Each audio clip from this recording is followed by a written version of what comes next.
Hello students, welcome to the chemistry with Sandeep.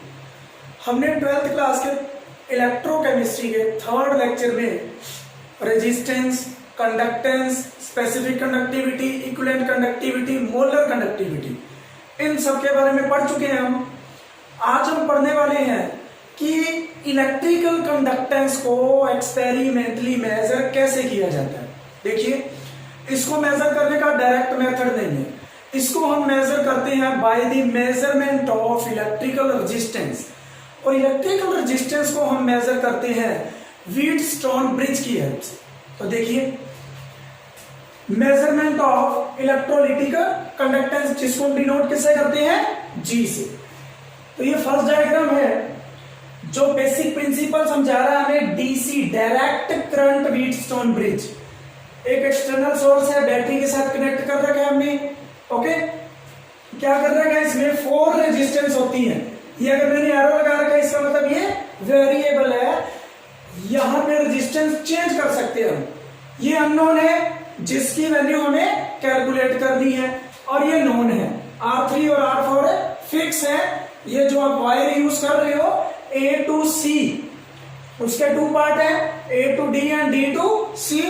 इस wire की length known है, area known है, और लेंथ और एरिया अगर है तो R इज इक्वल टू होता है रो L बाय A। और रेजिस्टिविटी अगर पता है, लेंथ पता है, एरिया पता है, तो आप उस वायर की रेजिस्टेंस कैलकुलेट कर सकते हो।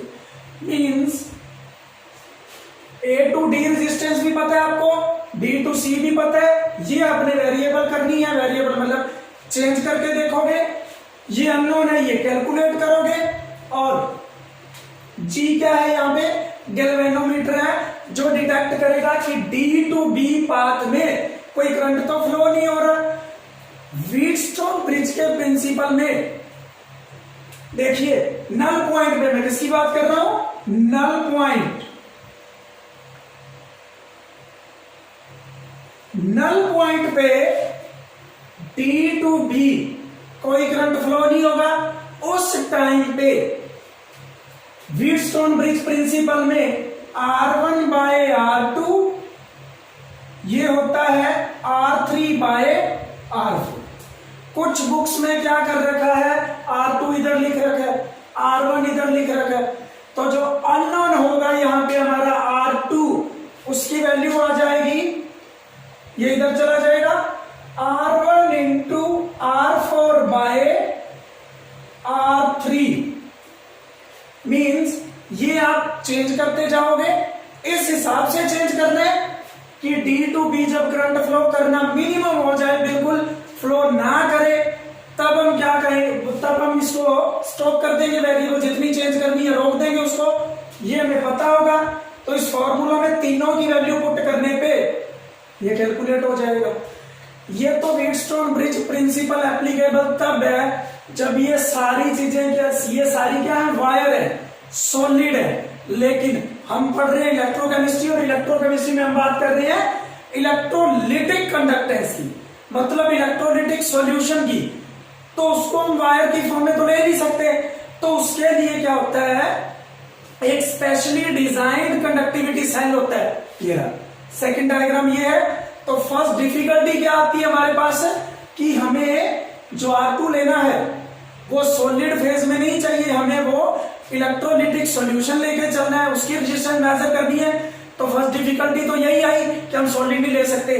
तो उसके लिए सॉल्यूशन क्या आया, उस प्रॉब्लम का सॉल्यूशन क्या हुआ कि एक स्पेशली डिजाइन कंडक्टिविटी सेल लेते हैं, जिसके अंदर ये हमारा इलेक्ट्रोलिटिक सॉल्यूशन भर रखा है। ये स्टॉप टॉर्क है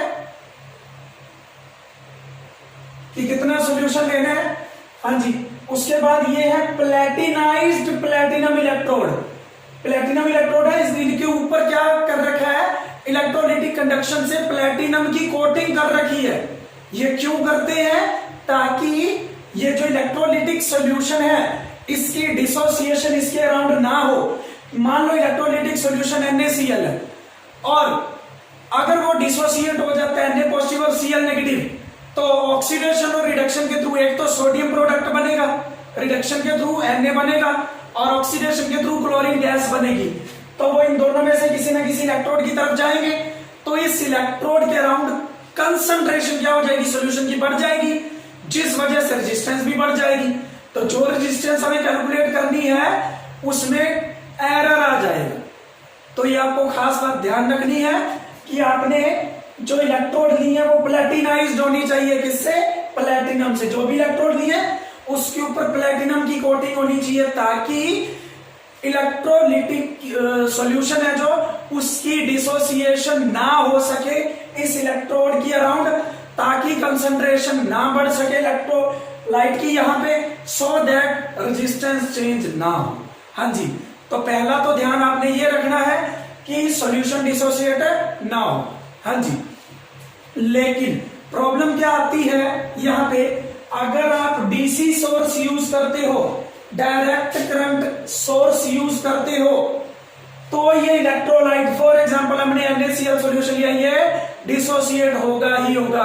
डिसोसिएट होगा तो Na पॉजिटिव और Cl नेगेटिव आयन बनाएगा। Cl नेगेटिव एक इलेक्ट्रोड की तरफ जाएंगे, Na पॉजिटिव दूसरी इलेक्ट्रोड की तरफ। एक पे रिडक्शन होगी, दूसरे पे ऑक्सीडेशन होगी, दो प्रोडक्ट बन जाएंगे। एक पे सोडियम कैथोड पे और एनोड पे क्लोरीन गैस। अब देखिए दो प्रोडक्ट बन रहे हैं इन इलेक्ट्रोड के अराउंड, तो कंसंट्रेशन वहां पे इलेक्ट्रोलाइट की बढ़ जाएगी, गाढ़ा हो जाएगा सॉल्यूशन। गाढ़ा होगा तो करंट कम फ्लो करेगा, रेजिस्टेंस बढ़ जाएगी, तो रेजिस्टेंस मेजर करने में बहुत बड़ा एरर आ जाता है। इसीलिए फर्स्ट जो आपको प्रिकॉशन रखनी है, पहली बात जो आपको ध्यान रखना है कि आपको यहाँ वायर की फॉर्म में नहीं लेना। कंडक्टिविटी सर ये कंडक्टिंग वायर है, ये सारा का सारा आप क्या करोगे, उठा के यहां से एक एंड ये है, एक एंड ये है, कनेक्ट कर देंगे यहाँ पे। पहली प्रिकॉशन तो यही है कि आपको कंडक्टिविटी सेल लेना है, ये नहीं लेना वायर की फॉर्म में। दूसरा, डीसी सोर्स नहीं यूज करना, आपको क्या यूज करना है, alternating current AC source use करना है। उसके लिए क्या हो सकता है, कोई कंडक्शन कॉइल ले सकते हो या ऑसिलेटिंग सोर्स हो सकता है एसी करंट का। तो एसी करंट का सोर्स लेना है। दूसरी प्रिकॉशन ये हुई, क्यों, ताकि इलेक्ट्रोलाइट की इलेक्ट्रोलिसिस ना हो और रेजिस्टेंस मेजर करते टाइम बहुत बड़ा एरर ना आए। अब तीसरी बात, जब आप एसी सोर्स यूज कर लेते हो तो फिर आप यहाँ पे गैल्वेनोमीटर को यूज नहीं कर सकते, क्योंकि गैल्वेनोमीटर एसी करंट को डिटेक्ट करने के लिए यूज नहीं होता। वो डीसी सोर्स को जो करंट है उसी को ही मेजर कर सकता है। तो आपको क्या करना पड़ेगा, कोई भी इलेक्ट्रॉन, देखो करंट ही तो मेजर करना है, तो कोई भी इलेक्ट्रॉनिक डिवाइस यूज कर लो, लाइक ईयरफोन जो हम कानों में लगाते हैं, ईयरफोन है, एक एंड उसका यहां जोड़ दो, एक एंड यहां जोड़ दो, और ट्राई उसमें मेजर करो कि उसमें साउंड कम क्रिएट हो। साउंड कम क्रिएट होगा मतलब इस पाथ के अंदर करंट फ्लो नहीं हो रहा, करंट फ्लो नहीं हो रहा, वही तो हमें चेक करना है ना। नल पॉइंट तो वही होता है, जब इस पाथ के अंदर करंट ना आए, नल पॉइंट पे ही तो ये रूल फॉलो होता है, तभी तो हम R2 फाइंड आउट कर पाएंगे।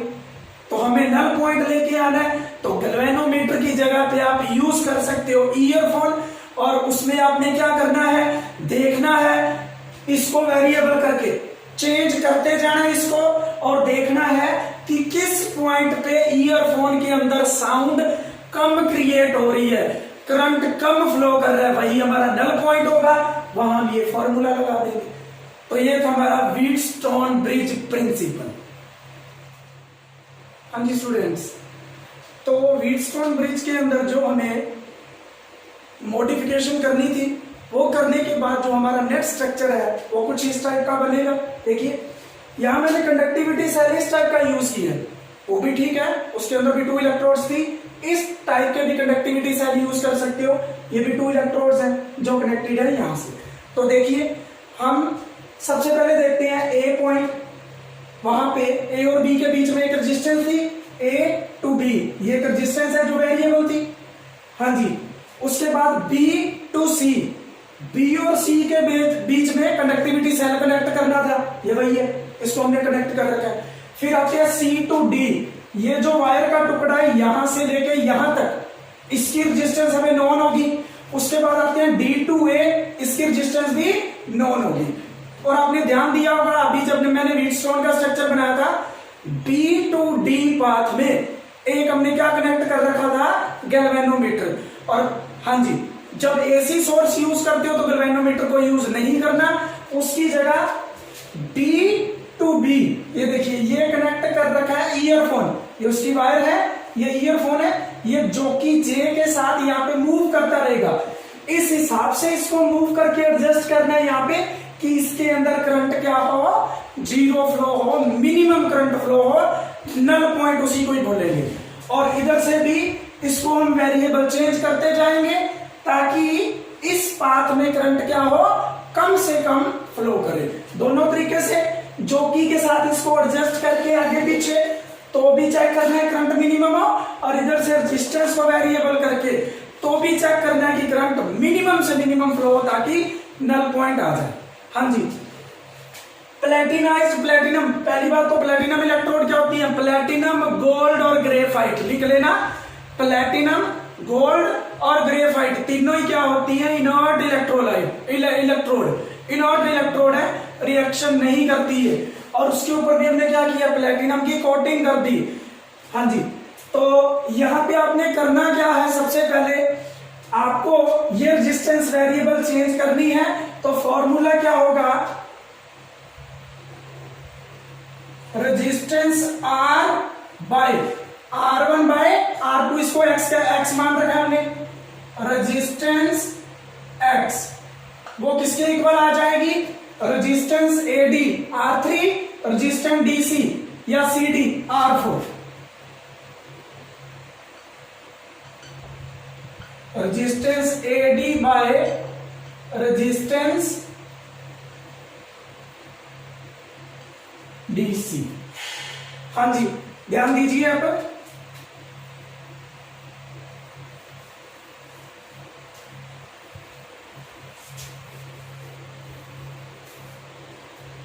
Resistance R by resistance X, ये हमें क्या करना है, हमें कैलकुलेट क्या करनी है ये। तो यहां से रेजिस्टेंस X क्या आ जाएगा, रेजिस्टेंस R इंटू, ये उधर जाके उल्टा आ जाएगा, रेजिस्टेंस DC।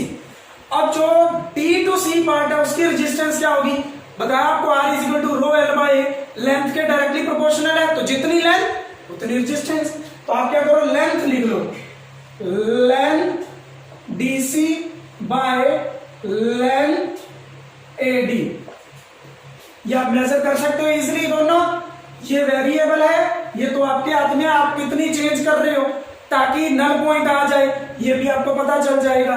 तो उसकी हेल्प से आपको रेजिस्टेंस X पता चल जाएगी, ये क्या थी, अननोन। हाँ जी, टॉपिक हमारा ये तो नहीं है रेजिस्टेंस कैलकुलेट करना, हमारा टॉपिक तो इलेक्ट्रोलिटिक कंडक्टेंस कैलकुलेट करने। तो क्या होगा, by measuring the unknown resistance we can calculate the electrolytic conductance। कैसे, G is equal to 1 by R होता है, रेसिप्रोकल ऑफ रेजिस्टेंस ये आया, तो G आप कैलकुलेट करोगे। हाँ जी, अब आता है कि क्या क्या आपको व्हीटस्टोन ब्रिज के अंदर भाई मॉडिफिकेशन क्या क्या ध्यान रखनी है।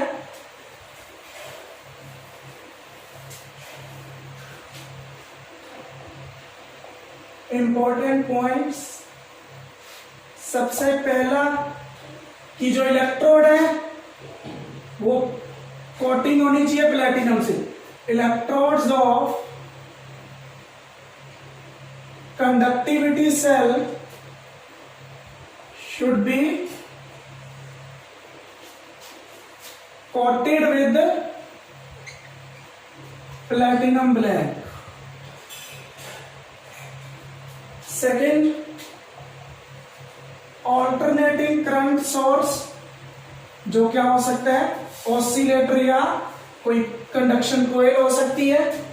alternating current source having frequency range, जिसकी फ्रीक्वेंसी रेंज कितनी होनी चाहिए, 550 से 5000 साइकिल पर सेकंड। फ्रीक्वेंसी के यूनिट्स हैं 550 to 5000 साइकिल्स पर सेकेंड होनी चाहिए, इतनी फ्रीक्वेंसी शुड बी यूज्ड। अब अगर एसी सोर्स यूज हुआ है तो गैल्वेनोमीटर तो यूज नहीं होगा। ईयरफोन और सीधे earphone should be used in place of galvanometer.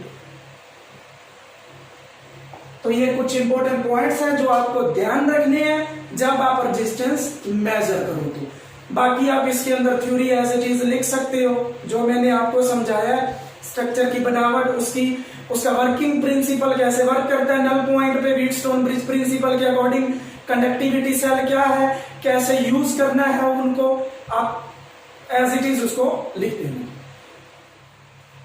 तो इलेक्ट्रोलिटिक कंडक्टेंस की मेजरमेंट के बाद हम देखते हैं कि specific conductance, equivalent conductance, molar conductance कैसे मेजर करेंगे।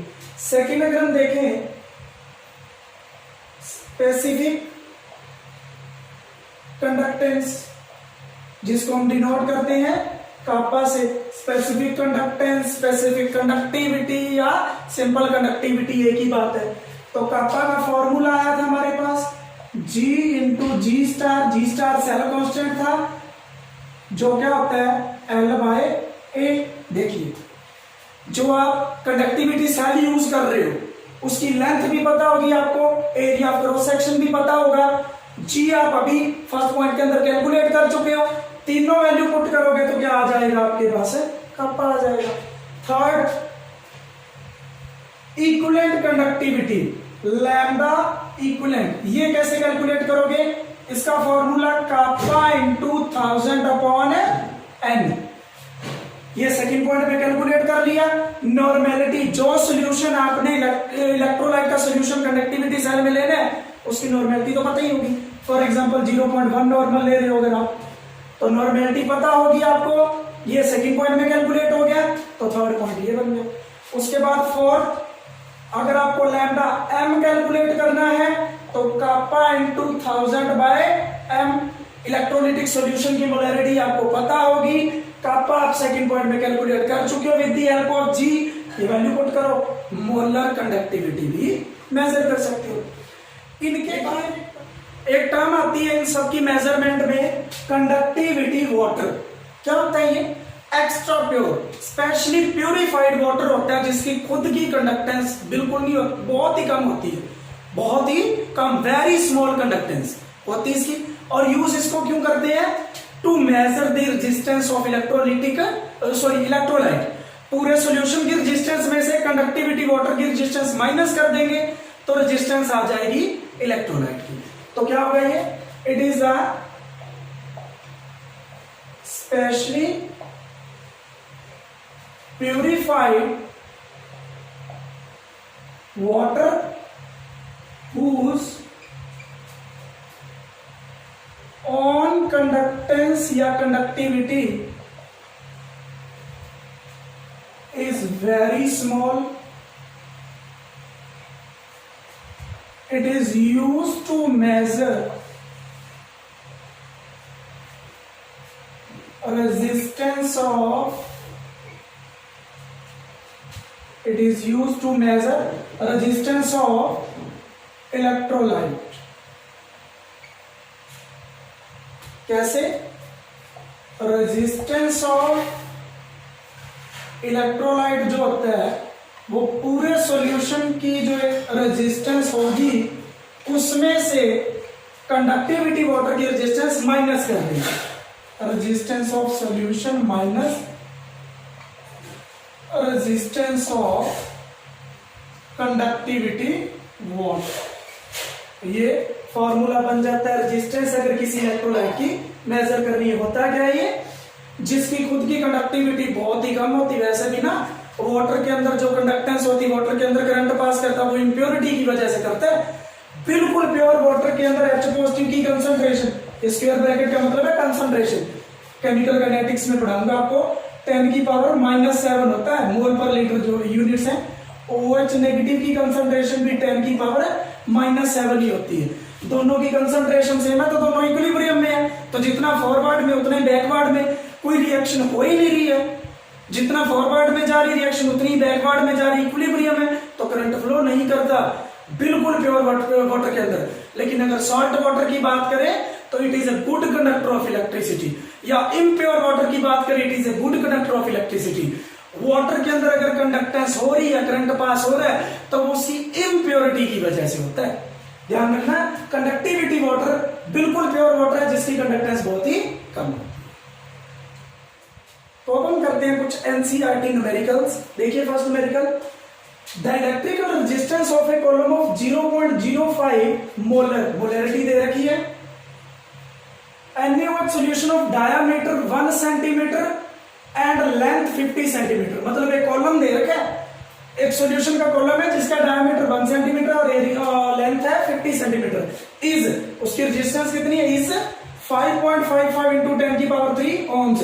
कुछ ना समझाए तो यूनिट से अंदाजा लगा लेना क्या दे रखा है, ये रेजिस्टेंस है। तो रेजिस्टेंस गिवन है 5.55 into 10 raise to power 3 ohms, diameter दे रखा है 1 सेंटीमीटर, तो रेडियस कितनी आएगी 1/2 सेंटीमीटर, लेंथ 50 सेंटीमीटर। तो हमें चाहिए क्या, एरिया। एरिया क्या आएगा, एक कॉलम है तो उसका एरिया होता है पाई आर स्क्वायर, पाई की वैल्यू 3.14 इंटू आर की वैल्यू 1/2 का स्क्वायर। ये सारा सॉल्व करने पे आपको मिल जाएगा 0.785, 0.785 सेंटीमीटर है, सेंटीमीटर स्क्वायर, ये एरिया आ गया। हाँ जी, अब देखिए calculate its resistivity. First part है रेजिस्टिविटी। आर क्या होता है, रो एल बाय ए, तो यहां से रो क्या होगा, R A by L. R पता है कितना है 5.55 इंटू 10 की पावर 3 ओम। यूनिट साथ साथ लिखने हैं, यूनिट साथ लिखने हैं इसके, ताकि जो कैंसिल होने के बाद बचे वो यूनिट्स हमें पता तो चले ना। एरिया है 0.785 सेंटीमीटर स्क्वायर बाय लेंथ दे रखी है आपको 50 सेंटीमीटर। तो सेंटीमीटर से सेंटीमीटर स्क्वायर का एक पावर कैंसिल, तो यूनिट्स जो बचेंगे रेजिस्टिविटी के वो बचेंगे ओम सेंटीमीटर। और यहां वैल्यू देख लेते हैं, इस सारे को सॉल्व करने पे आपको मिल रहा है 87.135, ये रेजिस्टिविटी मिल रही है आपको। यूनिट साथ साथ लिखने हैं। हाँ जी, सेकंड पार्ट देखिए, सेकंड पार्ट के अंदर आपको क्या करना है, कंडक्टिविटी चेक करनी है। कंडक्टिविटी को किससे डिनोट करते हैं, कापा से। कापा क्या होता है, second point, kappa is reciprocal of resistivity. Resistivity आ गई तो 1/87.135 ओम इनवर्स सेंटीमीटर इनवर्स। ये ओम सेंटीमीटर है तो ऊपर जाके units ohm inverse centimetre inverse, इतना भी छोड़ सकते हो। आगे सॉल्व करो तो 0.001148 ओम इनवर्स सेंटीमीटर इनवर्स, ये आ जाएगा। थर्ड पार्ट देखिए क्या कैलकुलेट करना है, molar conductivity lambda M kappa into 1000 by M. ध्यान दीजिए ये फॉर्मूला कब लगता है, जब कापा के यूनिट्स साइमन पर सेंटीमीटर हो और इसके मोल पर लीटर। क्योंकि हम ऑलरेडी अगर ऊपर 1000 लगा चुके हैं तो उसका मतलब यही है सेंटीमीटर क्यूब पर लीटर से पर लीटर कट जाएगा। मोलैरिटी आपको गिवन है 0.05, कापा अभी आपने सेकंड के अंदर कैलकुलेट किया है, वो वैल्यू यहां पे पुट करने पे आपको मिल जाएगा लैम्डा एम। सेकंड न्यूमेरिकल देखिए, resistance of a conductivity cell filled with 0.1 mole per litre, sorry 0.01 आएगा mole per litre KCl solution is 100 ohm. एक कंडक्टिविटी सेल है जिसके अंदर केसीएल सॉल्यूशन है, उसकी कंसंट्रेशन 0.01 है और उसकी रेजिस्टेंस मेजर करी जाती है तो 100 ओम। अगर उसी सेल को हम फिल कर दे, सॉल्यूशन भी वही है बट कंसंट्रेशन चेंज कर दे, डबल 0.02, तो उसकी रेजिस्टेंस बढ़ के हो जाती 520 ohm. Calculate conductivity and molar conductivity of 0.02, मतलब सेकंड केस में जब आपने केसीएल चेंज किया उस केस में कंडक्टिविटी और मोलर कंडक्टिविटी बताओ। पहले वाले केस में कंडक्टिविटी दे रखी 1.29। तो देखिए अपन 2 पार्ट बना लेते हैं। फर्स्ट है 0.01 मोल पर लीटर केसीएल के लिए और सेकंड है 0.02 मोल पर लीटर केसीएल के लिए। देखिए इसके अंदर आपको क्या करना है, सबसे पहले कापा इज इक्वल टू क्या होता है, G इंटू जी स्टार। तो यहां से G स्टार क्या आएगा, कापा बाय G, मतलब कापा इंटू आर, क्योंकि कंडक्टेंस का रेसिप्रोकल रेजिस्टेंस होता है। सेल कांस्टेंट सेल का चेंज नहीं होता। अब उसके अंदर चाहे सोल्यूशन केसीएल की जगह NaCl ले, वो कल भी मैंने बताया था, और हो सकता है आप उसकी कंसंट्रेशन भी चेंज कर दो तो भी नहीं चेंज होता, वो फिक्स रहने। तो कापा आपको गिवन है 1.29, यूनिट्स लिखने हैं siemens metre inverse into resistance आपको गिवन है 100 ओम। साइमन का मतलब है ओम इनवर्स, ओम इनवर्स से ohm inverse, sorry ohm inverse से ओम कैंसल, ये पॉइंट कैंसल हो जाएगा, 129 मीटर इनवर्स आ जाएगा सेल कांस्टेंट जो हम यूज करेंगे उसके लिए, क्योंकि सेल कांस्टेंट क्या होता है, चेंज नहीं होता। अब देखिए जी स्टार की वैल्यू हम ले लेंगे 129 मीटर इनवर्स। हमें कैलकुलेट क्या करना है, कापा। कापा क्या होता है, G इंटू जी स्टार, G की जगह 1/r इंटू जी स्टार। R कितना है सेकंड केस में 520 ओम इंटू जी स्टार आया 129 मीटर इनवर्स। तो कापा आ जाएगा, इस सारे को सॉल्व करने पे आपके पास 0.248 ओम ऊपर जाएगा, ओम इनवर्स मीटर इनवर्स तो पहले ही पढ़े। तो ये एक पार्ट हमारा सॉल्व हो चुका है कापा। सेकंड पार्ट के लिए 0.02 ध्यान रखना, सॉल्यूशन चेंज हो, जी स्टार सेम रहना है एक सेल का, मतलब एक इलेक्ट्रोलाइट का और दूसरे इलेक्ट्रोलाइट में यूज कर सकते हो, क्योंकि जी स्टार होता क्या है, L/A, वो लेंथ और एरिया ऑफ सेल पे डिपेंड करता है, आप दूसरे सेल में यूज कर सकते हो। तो ये आया हमारा कापा।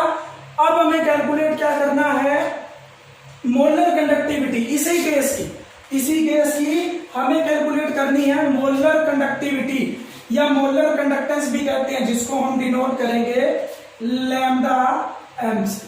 ये उसका पार्ट है भाई, मैं इधर जरूर लिख रहा हूं उसका पार्ट है, आप उधर ही लिखना। अब सबसे बड़ी बात है कि 1000 लगाना है या नहीं लगाना। इसका यूनिट्स है साइमन पर मीटर, और जो हमारे पास मोलैरिटी के मोल पर लीटर है वो लीटर के अंदर है और वो मीटर के अंदर है। तो क्या करना है, 1000 से डिवाइड करना है, कापा बाय 1000 इंटू एम, ये फॉर्मूला लगेगा।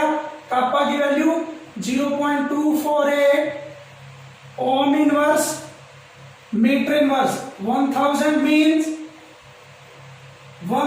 Means litre per metre cube into molarity कितनी दे रखी है हमें, 0.02